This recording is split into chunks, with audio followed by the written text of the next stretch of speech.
Au commencement du psaume 84, nous lisons ces indications au chef des chantres sur la guitite.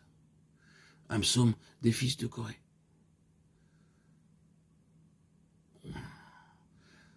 Sur le 6e verset de ce psaume, nous trouvons des explications suggestives sur le titre de ce morceau.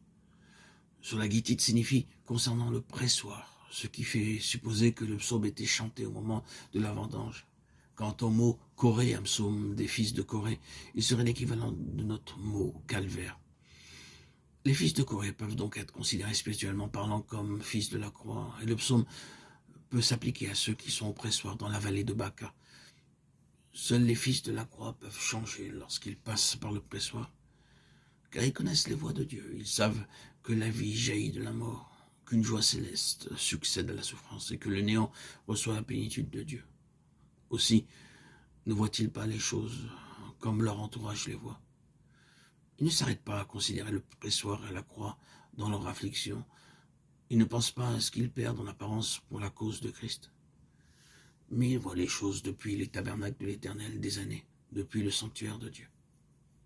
Et ils peuvent chanter au pressoir quand, sous l'action divine, le vin, ici image de vie, jaillit de même en bénédiction pour les autres.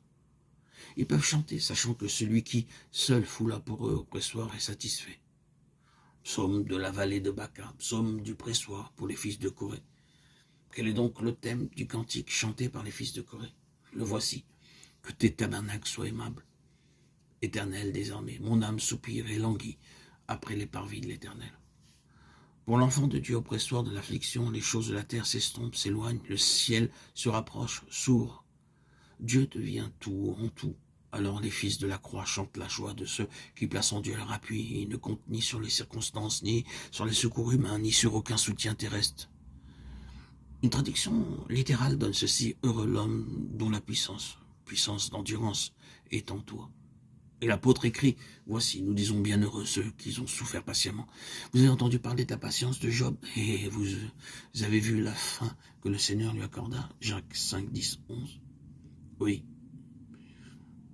Heureux celui qui endure l'épreuve jusqu'au bout, jusqu'à l'instant de la délivrance, où il reçoit au double ce que Dieu avait jugé nécessaire de reprendre, le double pour lui, mais aussi le double en bénédiction pour les autres. Seuls les fils de la croix peuvent changer lorsqu'ils passent par le pressoir, car alors leur sont révélées les voies de Dieu. Ils ont compris que de la mort jaillit une joie céleste, que de la souffrance